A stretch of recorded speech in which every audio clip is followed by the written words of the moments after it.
All right, so you're listening to the Portuguese Powerhouse, the whole Queen of New England, Ariel over here, and you're listening to the Three Count Podcast.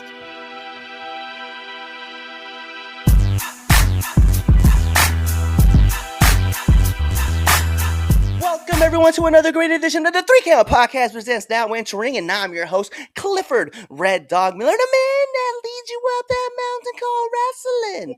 And by now, after, season 6, the 400 and something episode, I would just hope you say it with me. I am your Sherpa, because like your tribal chief, acknowledge me. Wow. But like every good Sherpa, you gotta have someone who's been there, done that, and can do it more efficiently. You can. That's why it's never about me. It's about who's entering the ring. So who's entering the ring? You can find this person at NRG, Chaotic, Kaiju, Rad Pro. You can find him at BST, RWA, and WWE. You can find him at PG. She is the sweetheart of glory. She is the sweetheart of wrestling. She is the Portuguese powerhouse, the Portuguese princess, and as recently promoted because she does it herself, the Queen of New England, Ariel. Thank you. Thanks so much for having me. Hell yeah, man. I know I was we've had BMT on, and of course we was gonna bring you on the show too.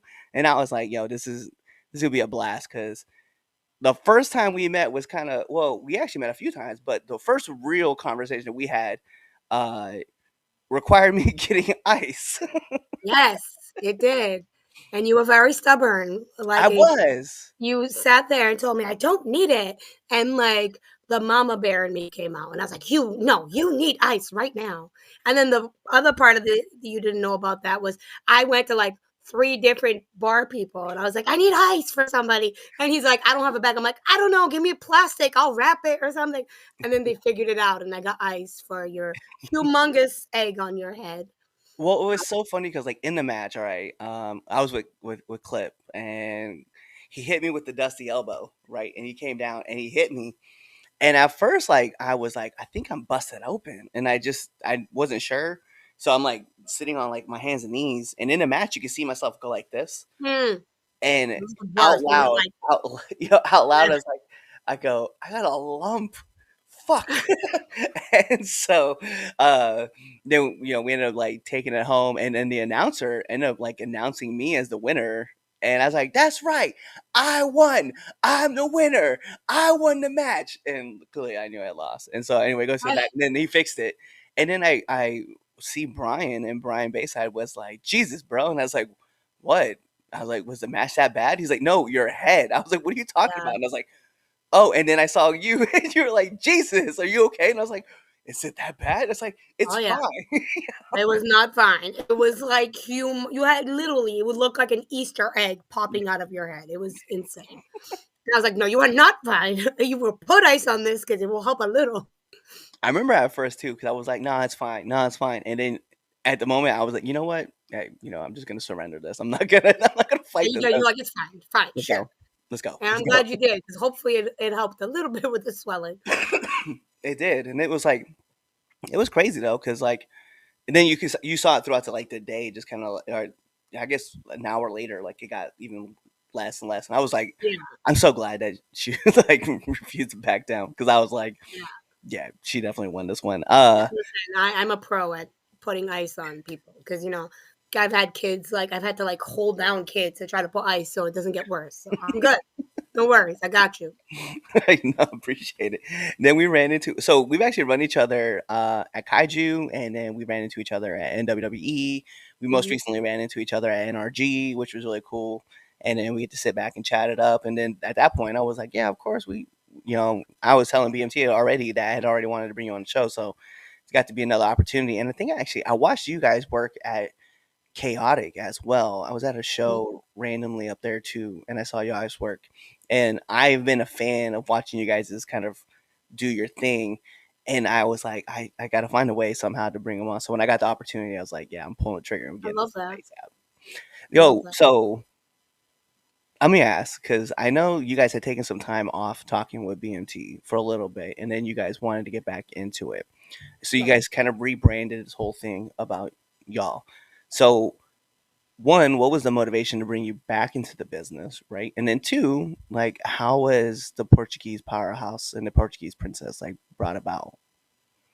Okay, so I the whole coming back thing, like I was done. Like once we got married, I was gonna have a family, blah blah blah. Like I was done. Like and I was one of those people, like during the time I was off, it's not like I was following it, like watch like I just was like, I'm done. Like we're good with wrestling, like we're gonna have a family. And then like after a while, it's like, oh, like wrestling, like I had my own like once you become a mom, you lose a little bit of your like identity kind of thing because you become just mom. And Rusty always gave me that. Like I've been wrestling since I was 16. I just turned 16. So like that was a big part of my identity. So for me, I felt like I lost a little bit of myself. So we actually back in 2015, we actually came back for a short amount of time. And we came back, we had a little bit of a comeback. It was probably like 3, 4 months long, and then I got pregnant again. I got pregnant for my fifth child, my son, and after that, we're like, we're done, whatever. So, but then it was weird. Like we moved back to Mass after being here for a few years. Our core group of friends, like we have a very strong group of friends that we've known. Like there were six of us originally. Well, there still is six. Like some got added, some left. It was weird. Like, but our core group of friends, we like they're wrestling people. So like, we would still hear things here and there, but it was always the ongoing joke, like, oh, you guys should come back for one more match. We're going around. And it became a thing like, oh, maybe one day, maybe one day. And then we're like, yeah, maybe one day we'll do it like a blow off match. That's what it was supposed to be. And then my trainer, Brickhouse Baker, my original trainer, he was running the House of Bricks because he used to run House of Bricks, which mind you, he was my trainer, but because when he was running House of Bricks, I already wasn't really in the area and I was already pretty much out of wrestling. So I didn't really get to do a lot of the stuff at House of Bricks. I was in like the older companies back in the area. But he was running a House of Bricks anniversary show. And it was like a 10-year reunion thing. And it was a lot of like the old people were coming back. And then I made a joke about, hey, I want to be a part of it. I'll be there. Let me know. And then he contacted me. He's like, you really want to be there? I was like, well, yeah, I guess so. I was like, I mean, it's like riding a bike, I guess. So then me and Tomas both talked about it. We're like, maybe we should. I was like, it'll be cool to do it in front of the kids, right? Like the kids would like it. So obviously we talked about it. The brick house was on board. And then it was one of those things like we went like we are very like I don't know I'm sure there's a political term, but like, very extra, like balls to the wall. Like when we do something, we do it.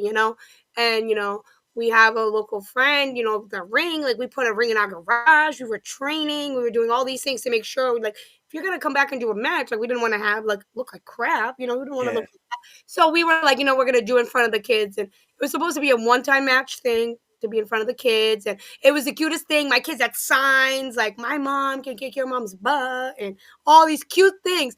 And then like we literally did that. It was the cutest thing. Like the quick funny story with me being in the match in front of my kids for the first time. As I'm, the baby face, yay, mommy in the ring. I'm literally watching my son across the way, and I am getting choked on the ropes by the heel, Nikki Valentine at the time, getting choked by her. I see my kid go, "Mommy!" and try to bolt into the ring, and I was like, I'm looking at his, I'm like, "Get him, get him, get him!" But anyways, but it was really fun, and we had a blast. And but then literally that day, as we were there at House of Bricks, there was like two other promoters that were there. I think Energy was the first one. They were like, "Hey, you guys did pretty well over there. You got a pretty good reaction. Like, you guys should come down to the next one. You should come check it out."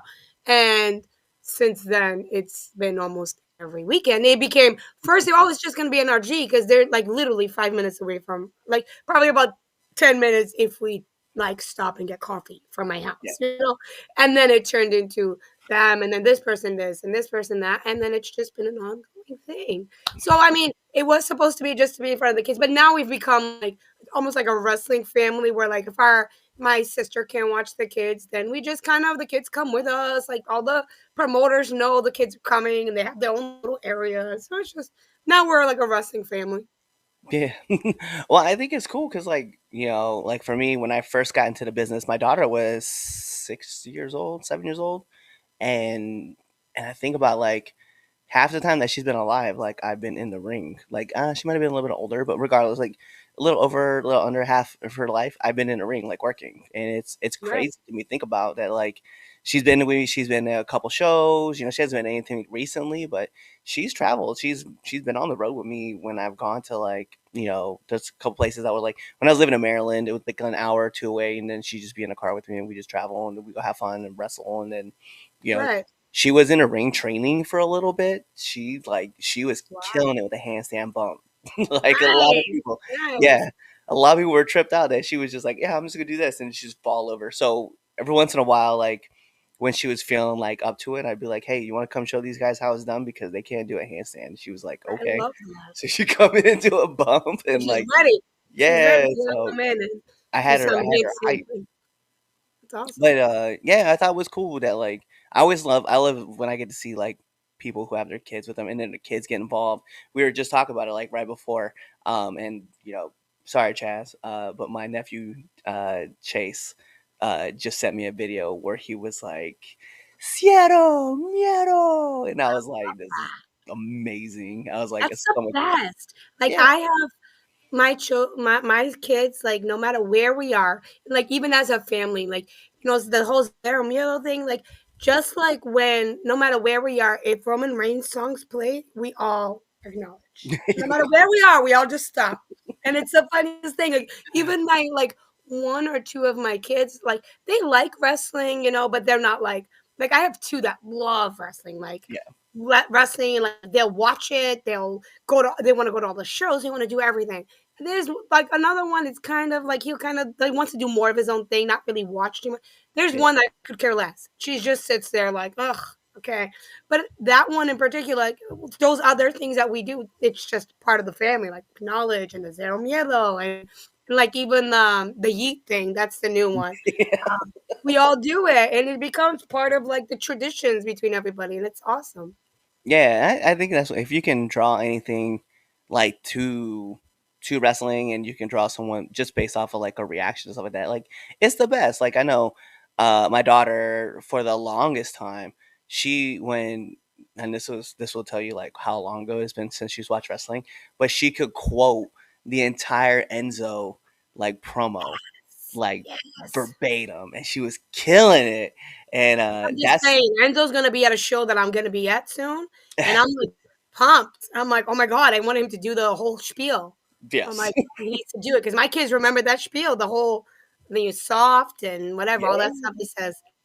I So your think it's daughter used to quote the whole thing. That's awesome. yeah, and that's what I think. I mean, it's just it's and then getting that connection and tying it all in. Like my daughter still likes Bailey and Mercedes Monet, right? She knows that she's left and she's no longer Sasha. Like she loves all that stuff, and I think that's important. Like man, like if like that's how my daughter and I we sit back and we chill. Like we talk about everything under the sun, but like wrestling is kind of like our draw. Like we can talk Right. about wrestling and have so much fun with it, and then one of her favorite wrestlers is a New England legend, Willow Nightingale, and like she Right. still talks about Willow like all the time. Right.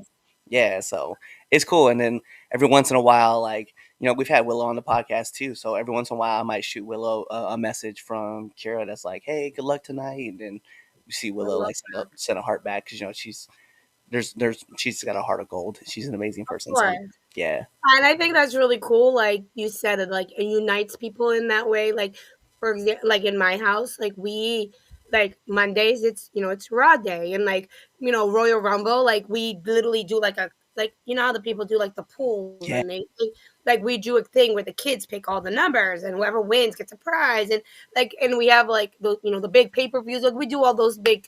Like I remember doing them with my friends when I was younger, but now we do it with our kids. So yeah, it's really cool. And like the cool thing about you being in the business and doing the podcast and stuff is you can have that little bit in with them. Like for example, like Mercedes Mornay, like I know her as Mercedes KV and Sasha because I wrestled her in her first singles in her first match ever. So like when she like made it and all these things, like one my daughter like used to love her. So like one of her first Halloween, she dressed up as her. So I'm like sending her a message like, look, my daughter like loves you, blah blah. So it's awesome that they do that. Like, and if you would bring your daughter to a show, say you bring her to a show, like you could be like, hey, this is my daughter, and it like makes the kids feel like even more part of it, you know? I Yep. love it. And they get that connection too, and then they get to meet future stars and stuff like that. Like, yeah, my daughter, I took her to a show. We were in DC, and it was a show that I wasn't working at. I wasn't wrestling. I was actually there to just show face because I really wanted to help. And I ran into Willow there. Trisha Dora was another one I ran into. But that, I mean, just going there and helping set up the ring, also putting in my sweat work led Right. me to the opportunities that my daughter got to go and experience and see all these other people just start to rise. And I was like, yeah, Mhm. see, like, you remember that person, remember this person? And she's like, yeah, I remember. So, Yeah. and they remember her, which is even better. So I'm just like, Yep. Yeah. uh, but again, sometimes you're gonna have to protect the kids when it comes down to it, because some people decide that they go Uh, cross the barrier they don't need to cross, which yep. we're not gonna talk about. We're not gonna talk about who, but they're gonna know when Yeah. this Yes. episode drops.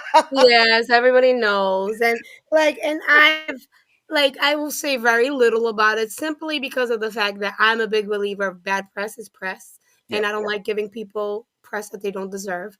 So it was what it was. People like to be judgy and they like to assume people are a certain way simply because of who they are or what they look or honestly what they assume we are because we're a big family or because of this or because of color, whatever you want to call it, Yeah. a mix of the bunch. So it was what it was, and I am very, very professional. I always have been. I'm not the one to get into drama. I never have been. It's not worth it to me. I do my thing. I go home. I go home to my regular life, and it is what it is. But like, you don't cross the Yeah. kids line. The The kids. kids that's the big no for me. Yep. So that was said. I said my piece. Since then, there's been many people saying, you know, agreeing and many people thanking me for it and having a million other stories because originally I was like, wow, like imagine if it's just me. Like maybe I'm overreacting, like maybe but then at the amount of people that came to me with stories, I was like, "Oh, I don't feel bad." I'm like, now I feel bad for the fact that nobody said anything. Yeah. And I even had girls like that. I was like, "This is why people do things like that because nobody opens their mouth." I was like, "If you're scared to say something, come to me. Find another like veteran who's been around a long time, or find another person who you confide in and say, "Hey, this is making me feel some type of way. Can you help me?" Because people keep their mouth shut, and then that's when things just keep Yeah. happening. Yeah. So I've had a couple of So it's funny because and I'll talk about this with you because I definitely, and I talked about the actually, crazy enough, I talked about this earlier today with a client of mine. Uh, Anytime that I bring a female on the show, right? Anytime, I've had to at least met them in person, because I could only imagine what DMs look like for female wrestlers, and like to see somebody just pop in and be like, "Yo, hey, you want to come on my podcast?" Mixed in with a bunch of other like bullshit stuff. Like, dude, I don't want to know what you guys send to females at all. yeah, Okay, we get some very yeah, fun, interesting yeah. messages sometimes. Yeah, but I'm like, it goes back to I meet everybody in person. I talk to them because I want to bring them on the show because I want to have conversations. But what ends up happening is, you develop like a kinship with people. Like, Yeah, I have a lot of acquaintances, but I also have a few people I have those acquaintances I consider friends. So I have a couple of my friends that'll come into my DMs and be like, "Hey, what would you do in this situation?" Because they know at the end of the day, I'm not gonna be like, "Well, wait a minute, you don't got a man," and like. right, They all know. Like, first of all, I'm locked up, and I ain't trying to talk to nobody like that. right, So right, right, I'm like, yo, yeah. I was like, actually, this is the thing I would do. This is the situation I would handle, But I think there's a line that, like, to go back to the point of what it is, like, there's a line, right? Like, if you being in the business, right? If I said something to you, it's obviously in jest in the ring. But right, kids are never that, unless you're like super okay with this, like with right. your person. Like There's a exactly. line you just never cross. Right, right, and it's the funny thing is if it's just in the ring or something like I've had people across the ring for me be like, "Oh, your kids are whatever," or like oh my god, there's even oh my god, the South Coast Sign Crew, they do the signs all the time, Yeah, different yeah, shows. Those guys, like they make even your kids hate you signs. Like it's all in good fun. Like yeah. they've really, those guys are sweethearts, and like even in the ring, like I've had somebody like, point out like, look, your kid's booing you. And I'm looking at him like, shut up. My kid loves you. So, like, at the end of the day, they would never, like, cross that line. There's just a Yeah, line you don't cross. And yeah, honestly, if there's times where you can cross the line, like there was a storyline not too long in Chaotic where they mentioned someone's baby and they were like, "Oh, your baby thinks you're gonna be um a coward when you're older, blah blah blah." And like they mentioned it, and I was in the back, and I was like, "Oh, you don't do that." But like it was part, it's all part of it, so it was yeah, fine. But like they knew what was happening. It's all yeah, part. Like, but the issue with what happened, it wasn't that it was nothing to do with storylines, nothing. It was just specifically out of the blue, simply because I need to make a comment about these children or yeah, whatever. And I know for a fact that they've tried to minimize it since then, and they're still trying to minimize. And at the end of the day, I was like, you're gonna minimize everything you want because you still want to be around. And I'm not letting you. So it is what it is. You do your thing. I'm gonna do my thing. Clearly, people, if they thought I was wrong, nobody would have supported us, and they have. So I'm done. I'm done yeah. with that. Yeah, I mean, you came out looking like a rainbow in the whole situation. Yeah, And I was right there because, and I mentioned it too. I think like I was in the back, with ice on my head because it's like God, that huge knot. yep, But I was like, God, I wish I would have heard said comment and came to the back, or just if I was in the front, wherever I was. I just wanted to be a part because like I was like, damn, I was like to show support because obviously like I have a kid and like if my daughter is sitting in the front row and you told my daughter you said some shit like that to my kid, I would hope that you would expect me to come see me at the end of the show exactly, because exactly. yeah, there are a few Exactly. things. And it's There, not, I mean, and it can happen with, like, it's happened with, like, things with kids is a like I said, kids is a hands down, like, Mama Bear comes out, like, my whole, now that I've grown as a character, the whole you mentioned, like, Portuguese Princess and, yeah, the Portuguese Powerhouse. Well, essentially, the Portuguese Princess, side note, Portuguese Princess came from the fact that Ariel. My wrestling name was Ariel from the get. So I was always Ariel. I had like a I used to have the thinking of like Cher. I don't need a last name. So I was Madonna, Ariel. Back in the day, that's how it was. yeah, So I was yeah, just Ariel. But then Ariel went on TV on WWE at the time, got a girl named Ariel. She's a goth girl and stuff. And because of the fact that we had the same name, one of the companies that I was working for consistently is like, you have to add something to your name because if not, people are going to put the two of you together. So that's where the Portuguese Princess came about. So I had that, for a long time before I left.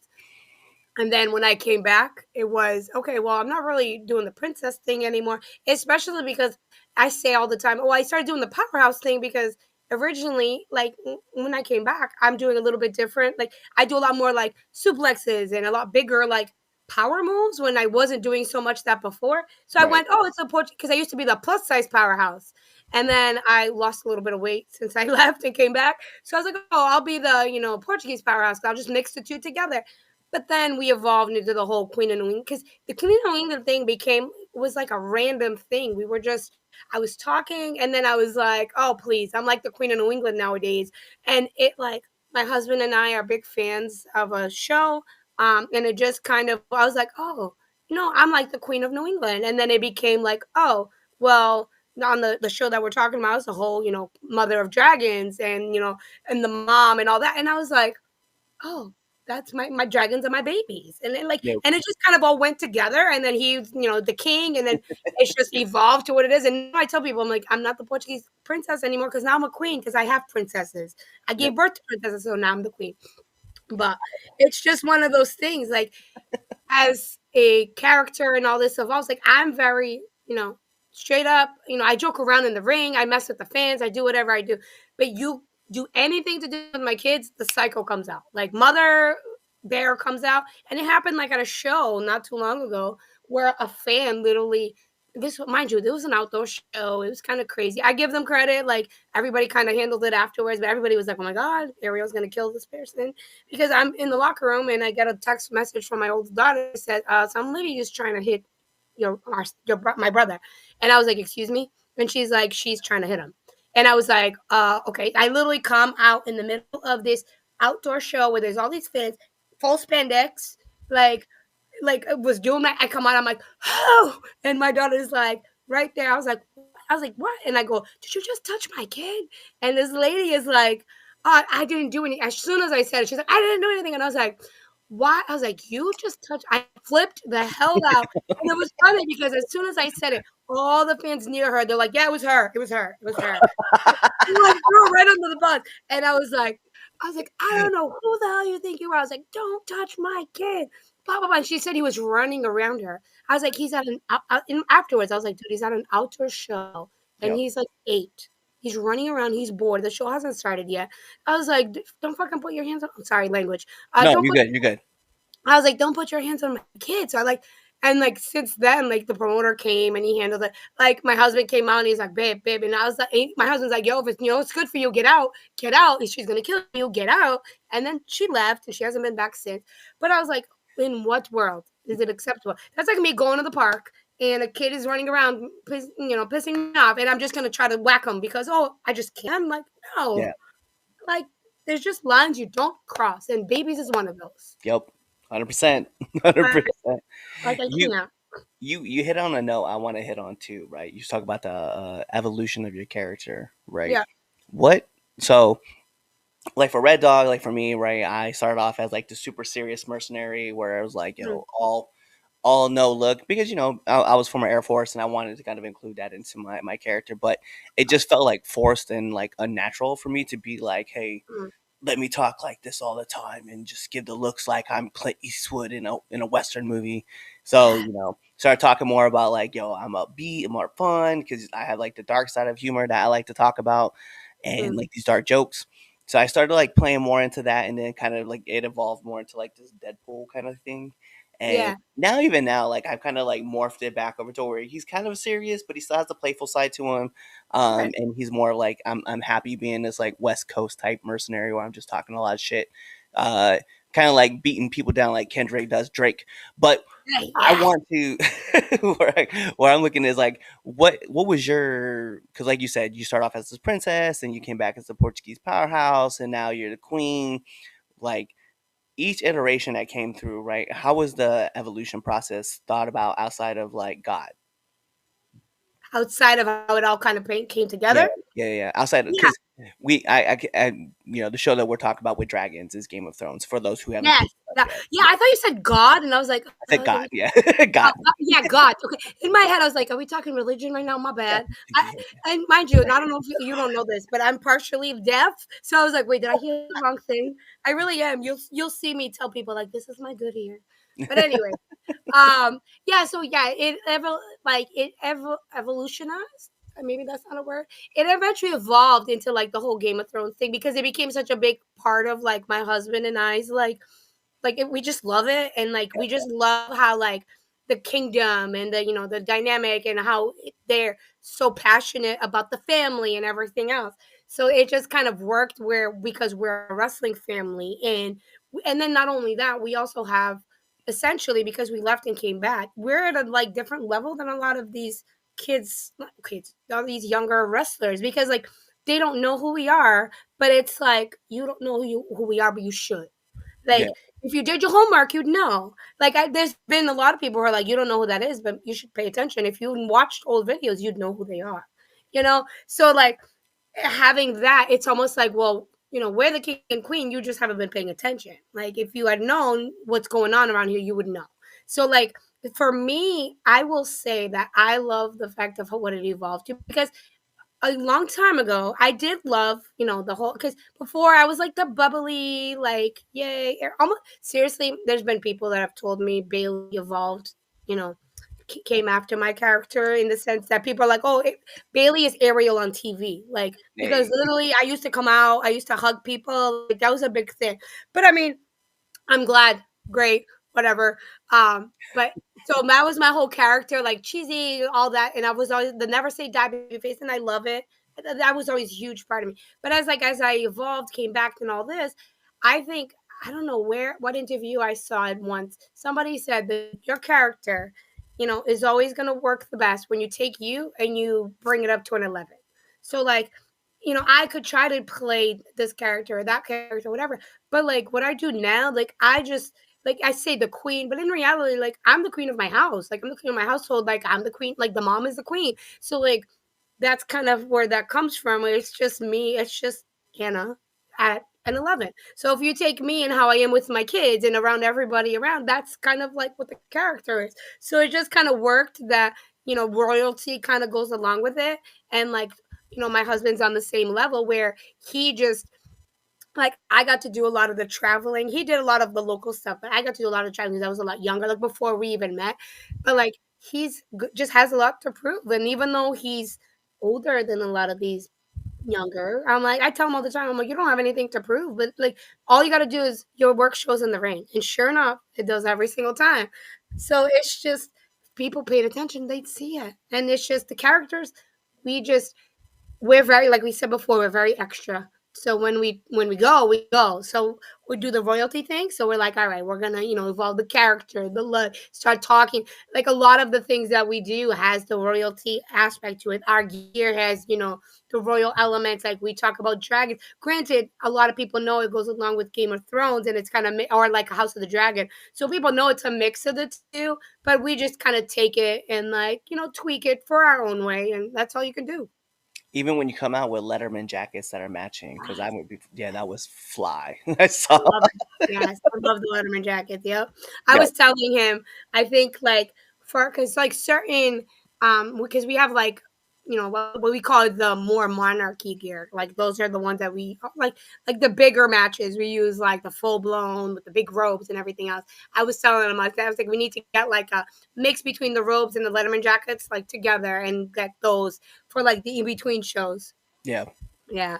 yeah. That would be fly. I definitely Yeah, would. I would pop for yeah. that. No, I remember seeing you guys with the Letterman jackets, and I was like, yeah, damn. I wish I would have thought of that. I was like, that is so cool. Yeah, I love it. And it was just cute because you come out, you just point to it. And at first, I wasn't. I started doing we started the Queen of New England and the King of New England on the jackets. Like we weren't even calling ourselves that yet. We used to just come out and point, and then like the commentators started picking it up, and then we started using it, and that's when we kind of evolved from there. Yep. Nice. I like it. It's funny because like even for me, like I keep thinking about like what's the next piece that I'm gonna do, what's gonna add to it, what's gonna I'm always looking for something different that's gonna make me stand out. I keep playing with everything too because I was like, if something's gonna stick, that's gonna be like, all right, well, this how you know Red Dog. He's a merc. He's a mouth. He's got a mouth, and he's always for hire for some reason.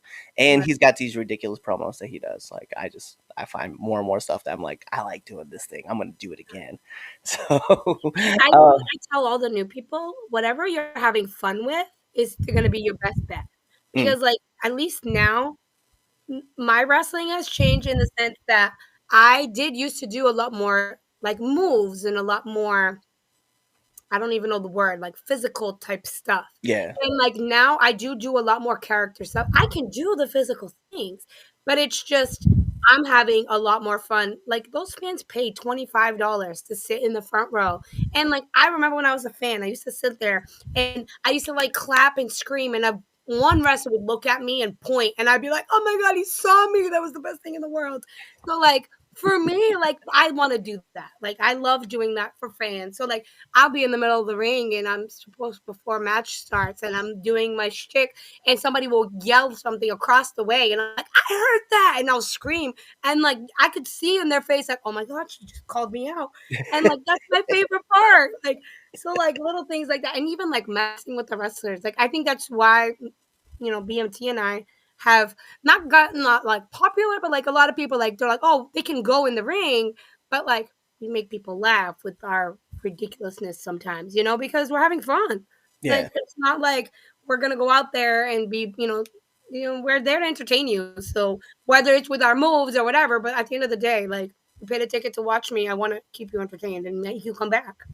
Yeah. No, I think about that a lot too. Because for me, again, it goes back to talk about kids, right? Like, Right. you're always trying to connect with kids because at the end of the day, like, I remember watching the movie Finding Neverland, right? With Johnny Depp, right, and Hmm. Freddie Highmore. So anyway, they're in there, and I thought about this part where like, you know, the orphanage had their kids sprinkled out all over the fans, right? And all over the adults. And the reason why was because, at that time, obviously, Johnny Depp's character understood what was going to happen. So they pertain to the kids, and the kids are laughing at certain things. And then finally, you see the adults who were uppity beat, right? At first, like, yeah, I'm not here. It's not entertaining. Hmm. Kind of like, Oh, that was actually kind of funny. I like Mm. that. Ha, ha, ha. Yeah. And I think about those things too. Like if you find like that kid and then you connect with that kid, like Yep. the people around them is going to be affected, and everybody's going to be affected around them. Yep. And I was talking about this situation at this place called Nitrous Championship Wrestling in Pennsylvania, right? Yep. There was this kid. She was just a little girl, so cute. I reached out and I was like, "Yo, tag me in. I need your help." And the guy I'm wrestling is like 6'6", right? There's a big dude. And I'm like, tag me in. And she's like, no. And Yeah. so like at intermission, like I'm just selling my merch, right? And this little girl runs up and just starts crying and she's this big hug, right? And I'm like, and the funny part was my mind shuts off. I go into dad mode. I'm like, hey, yo, what's Mm. up? Like, are you okay? Like, what's going Yeah, on? of course. Where's your parents at? Like, I'm concerned, right? Yeah, And yeah. then her dad comes to me and was like, I've never seen her hug a stranger ever. And I was Aw. like, oh. And I was like, hey, are you okay? And she was like, oh, he was so big and you wanted me to help you, but I didn't want him to beat me up too. And I was like, Aw. but we won, so we did it Yeah. together. And she was like, yeah. And so like I had just this connection with her, and I was like, Yeah. I think about it all the time because it's like because of her though, the rest of the crowd was getting involved in the match too because they Of were she course. was cheering. And I Yeah. think about that a lot, man. I was like, I want my character, hey, listen, we drop F bombs and we say all sorts of crazy shit all the time. Right. But when I know it's a kid's show, like I'm directed at kids only because I don't care about listen, you could have paid the $25 to sit in that seat, but I bet you that one that you paid $12 for that's sitting right next to you is going to get way more out of it than you will because if I get their attention, you're going to have to get their attention Yep. too. So Yep. I think about it too. I market myself purposely to kids because I'm like, yeah, they're gonna because they obviously know. Like I come out with a full red suit, and I'm like, they obviously know Deadpool, so they're gonna Right. want to hear about it. So yeah, I think about it a lot too. Yeah, you just have to, as you know, like you mentioned, you just have to know your audience and like kind of go by that. And like you just have to know like who to go for. And like thankfully, like you said, like, when the little girl came up to you, like your mind shuts off, all of a sudden you're just, oh my God, dad mode. I don't know how many times. Listen, I am a horrible person in the ring sometimes. I call people all these things. I've literally actually no, not horrible things, but like I call people names, you're this, you're that, peasants, this, all these things. And then I come out for an intermission and people are like, you had a great match. I'm like, thank you so much. And then it shuts off and then it'll be that. I'm like, thank you. I'm glad you had so much fun.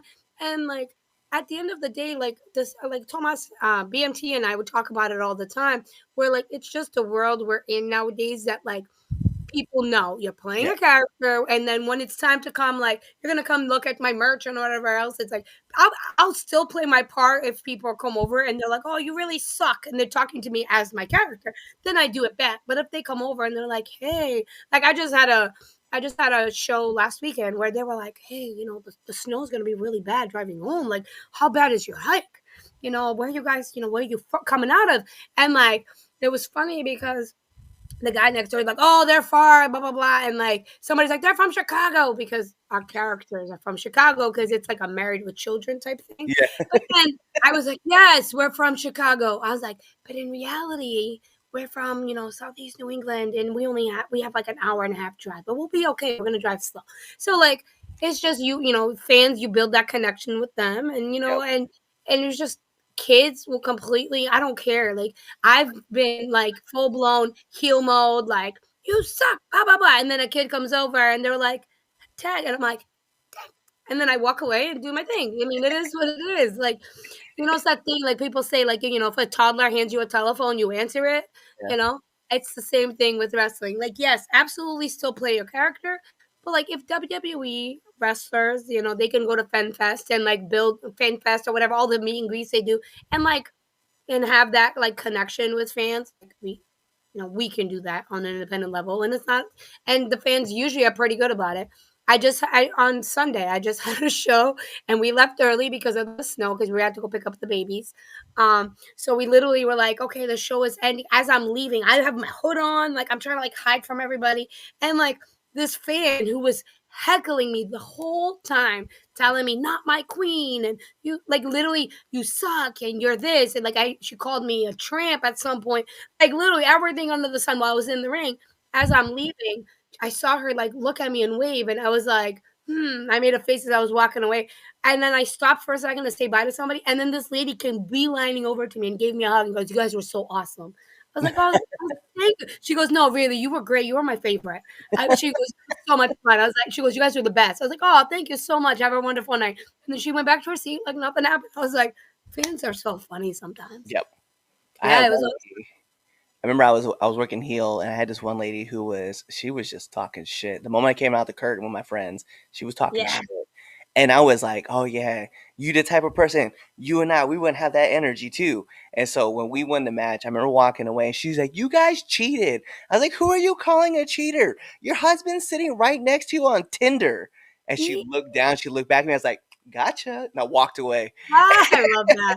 And she Yes. came You back know to she's me gonna and go home and, like she went home and, like, scrolled his she phone. "Were you really on she's Tinder?" looking she's looking because and then I remember like intermission, like she came back to me and she was like, "Yo, why did I look at my husband's phone?" I was like, "I don't know. Not my problem though, Um, is it?" And she was that's like, "I'm awesome. so mad that you got me to look." I was like, "It happens."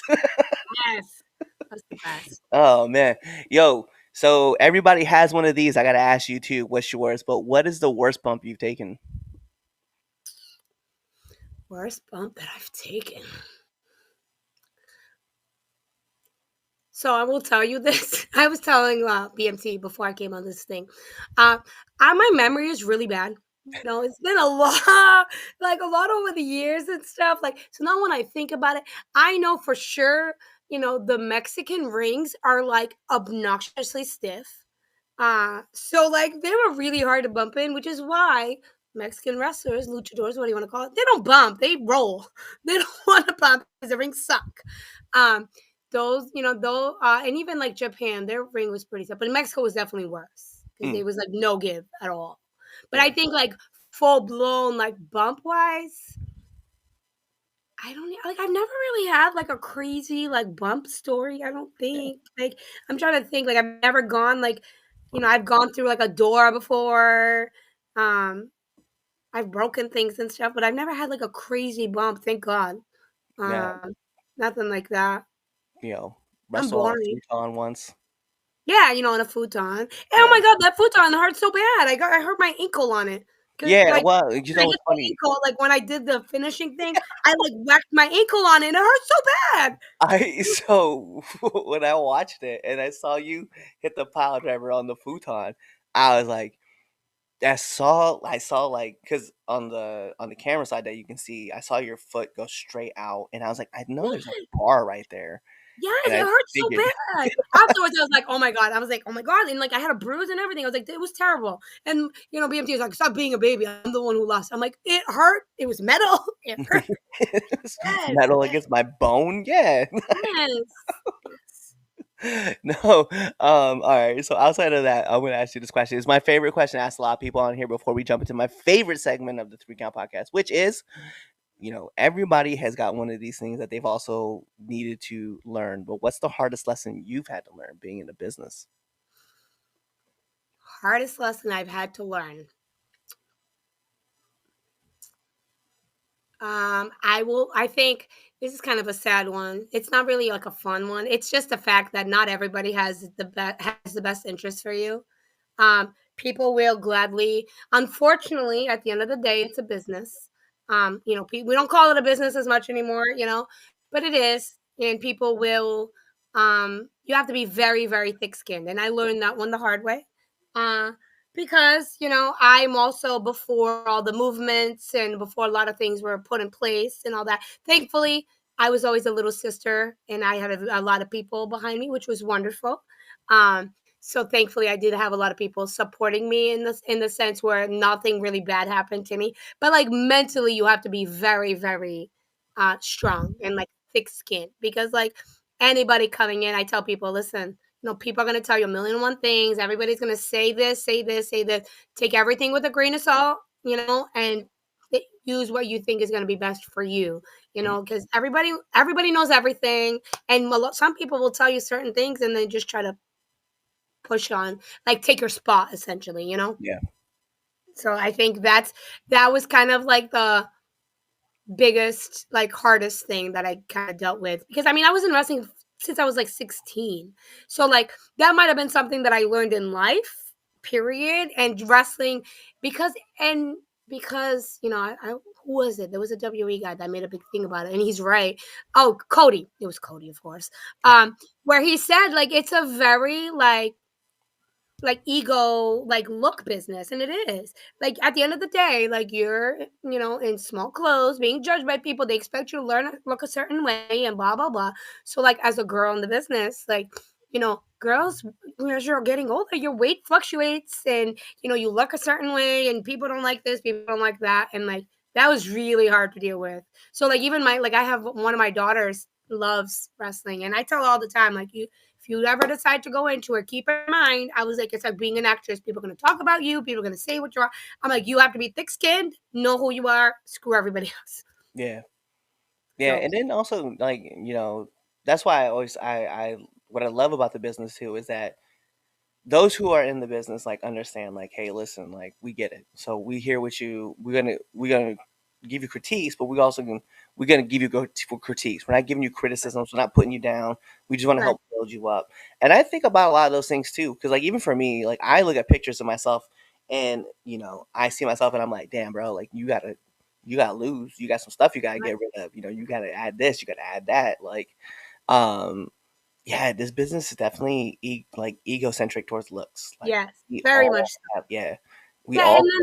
and then, like, for example, I'm sorry to cut you off, but, like, for example, even right now, like, I tell me and BMT, I talk about it all the time. I was like, I mean, not knocking anybody, not even, it's not the girls in the area, not it's just overall, like, girls are showing like, because girls feel empowered now, so girls are back to showing skin like they did back in like the diva era, you know and like everybody's okay with it, which is fine by all means, but then it's like, don't get mad if people are commenting on it because you're putting it out there. Yeah, Like, I'm a lot older, so I'm not really trying to do that. I mean, I can, I could if I wanted to. It's just that's not what I'm there for, and it's just, in this business, I tell to people a lot of times, besides, looks and everything else, like, less is more.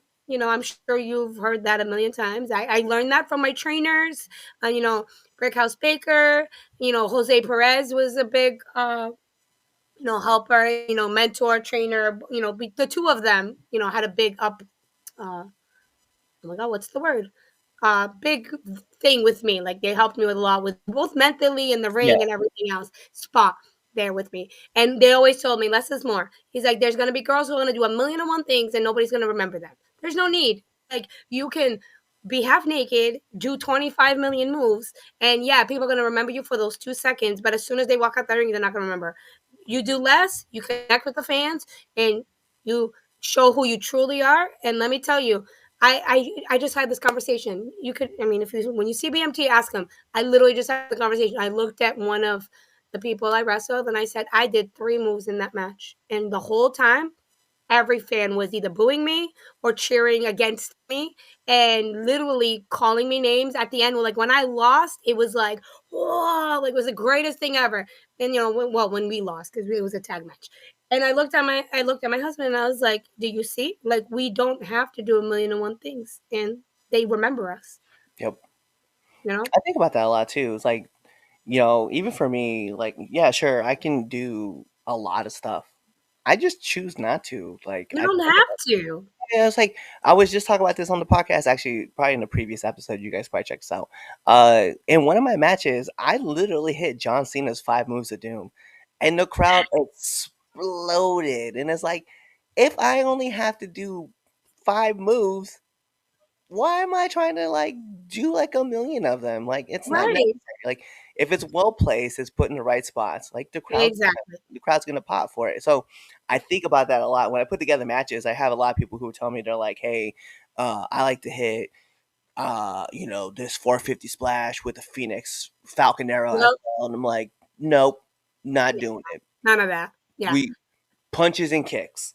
Yeah, like, and he's right, I agree, and, like, and for example, like, you have to know your audience, or you have to know, like, you have to tell a story. It's all about storytelling, where, it's essentially like a movie, it has to make sense. Like, when people tell me, "Oh, well, in my comeback or in my whatever, my list, I do blah, blah, blah, blah, blah, blah," and I look at them, I was like, "That's wonderful."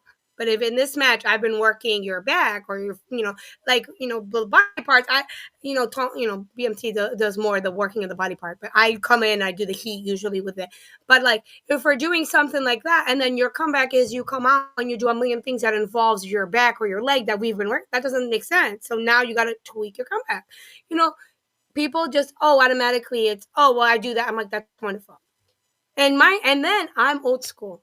I'm very old school in the sense of when people say, "Oh, well, and do this and then turn this way and do this and turn that way." And I'm like, if this was a legit fight, I'd punch you in the face. Like, I'm not gonna go, you're gonna hit me and I'm gonna turn around and do this and like let you hit me with something else. No, like, if this was a fight, we would legit throw down. So expect me to do something like it was a fight. So everything, that's my piece of advice. I just met, oh my god, I just met a student at a show, and she said, somebody told me to ask you, as a former women's wrestler, like, as a women's wrestler's been around for a long time, like, what do you think is the best thing about a match? And I said, honestly, I'm like, fans, they know it is scripted. They know it's not, full blown. It's not like MMA. It's not real. However, it has to look real. Yep. Because if the act of, belief, like when you go to a movie, if they're, going through the motions and it looks like crap, you're not going to want to watch that movie. So Right. if we're act fighting, then it needs to look like a fight. I was like, Yep. so at the end of the day, think about it. I was like, if a girl pulls you by the hair, what are you going to do? You're going to turn around and try to pull her by the hair, or you're going to whip her or throw her around, whatever the hell it is. I was like, don't sit there and, oh, well, I just need to get to my next move. Like, no, that's not how it works. No, I think a friend of mine, Gino told you so, out of Arizona, well, New Mexico. He said it too. He's like, if I put $1 million in the middle of the ring, I bet a lot of you would book your matches differently if you knew that you won that, you got to take that home. And I Right. was like, yeah, Right. yeah, 100%. Right. It's just one of those things. And I understand. I do. I get it. Like, for example, you just mentioned you had that match where you did like 5 moves, and it was just, and you got over without doing a million and one things. But like, that doesn't really fly for some of the newer generation, because they want to show every single move to every fan. And I'm like, but then what are you going to do at the next show? Yeah, Like, how are you gonna keep coming back? Because by the end of, a few months, you're gonna need a shotgun to be different. Like, it's not gonna. You can't do it every show. Pull out like me, the way I've been doing it with, BMT and I. Like, he has a million color cutters, and he just changes them up, and he keeps tweaking them around, and all these things. My thing is, I've been doing suplexes, so every so often I pull out another big suplex, and people are like, "Oh my god!" I'm like, I know how to do them. I haven't been doing it, but when I pull it out, it's a big deal. yeah, You just have to know when to do that. yeah. Even for me, like I could throw a moonsault down, but I just choose not to throw it down because I'm like, it's got to be like, it's got to feel like, oh my god, this is an emergency. Like he has to hit Right, this, otherwise that's it. And right. I If I've that's been your, like, last watching. minute move, like, "Oh my god, I'm gonna try the moonsault. If this doesn't work, bam." Yep, Right, yep, exactly. I'm like, so bro, it should be. I need to find something, and that's why Look at you telling I a love story, wrestling. look at you. Yeah, I'm trying to learn. Like I said, so it's funny because like I've been involved for like, just I'm going into my 5th year, and I'm like I'm still learning. I mean, I started training in 2020, so I guess it's 2025. I guess we could say I'm over my 5th year, but like I'm going into my, I guess, 6th year now. But Yeah, but anyway, if you started in 2020, like, not to sound stupid, but because of the pandemic, like, I'm yeah, sure, like, that first, like, year kinda didn't really count very much, all right? 4 matches I had. Yeah, like, if you started that, like, I wouldn't even, I mean, you obviously have to count it, but, I mean, I started. 2020. I mean, I did train. I trained from January to March, and then the pandemic happened, and then from May till December, like I was still in the ring, like training, like Oh, that's good. constantly. Yeah, so I mean, I Yeah, was but still you working. weren't doing, like, matches or anything yet, right? I actually started doing my first match was actually my first match was with Big Trouble Ben Bishop, which was that's a Nice. big love for me. Yeah, so that was actually in July, and then I ended up tearing my abdomen in August, right before I was going to debut in How do front of you a tear live your crowd. abdomen? Yeah, so it's funny now we talk about this. Wow. And y'all know the story. I did a Sorry. 3/4 roll. I did a 3/4 roll and I did it wrong. And because I did it wrong, like yeah, I tore my ab. Yeah, I You went go the right. wrong way? Yeah, I went right knee, left or right elbow, left knee, and because I had so much torque into it, just ripped. Ugh. Yeah, That's so I was out very painful. for I was out for 8 weeks, 8 to 10 weeks. Oh my. Yeah, it was bad, and I still so every once in a while I still feel it now. Like if I don't stretch a lot, like I can still feel Wow. it. But yeah. So I was out like 2 weeks before I was supposed to debut, and in West Virginia, I actually tore it, and so I had to wait, and then I came back, and then I got to work my first match, which is god awful. And no Aren't offense they to you, always? yeah, no offense, Ron. It's not your fault. It's just it is what it is. I was just bad. And it We was all are in our crazy. first match. Don't Yeah, worry. it was what was crazy though is that my next match I actually had was the next day. It was in DC, and three other gentlemen from a group called Prolific will tell you about this match. I was with Ron Holiday, myself, and Darius Carter, and I was like, "Oh my god!" And at the time, like I was like, "Okay, cool. Yeah, I don't really know a whole lot about the indie scene, so I'm still kind of learning." Looking back on it now, I'm like, "Oh my god, I was in the ring with Darius Carter." That's awesome. But Wow. On your second match? That's awesome. yeah, second match. It was crazy. But yeah, and then after that, I think I had one more match. I forget where I was. Sorry, y'all. And then I started to get back into. I just kept training all the way Yeah. through until 2021. So I just kept working You and travel a lot. You yeah, every story you have is from, like, a different state. Like, you are right. putting miles in. We Awesome. could talk about. I started training in Maryland. I moved to Massachusetts, or we can talk about I was in the Air Force and I was stationed in Hawaii and did a tour in Iraq. I mean, we can go around. Wow. I love that for you. I love Yeah. that. So I like to think, the military and life in general got me ready for the wrestling scene to travel. I can see that. I can see that.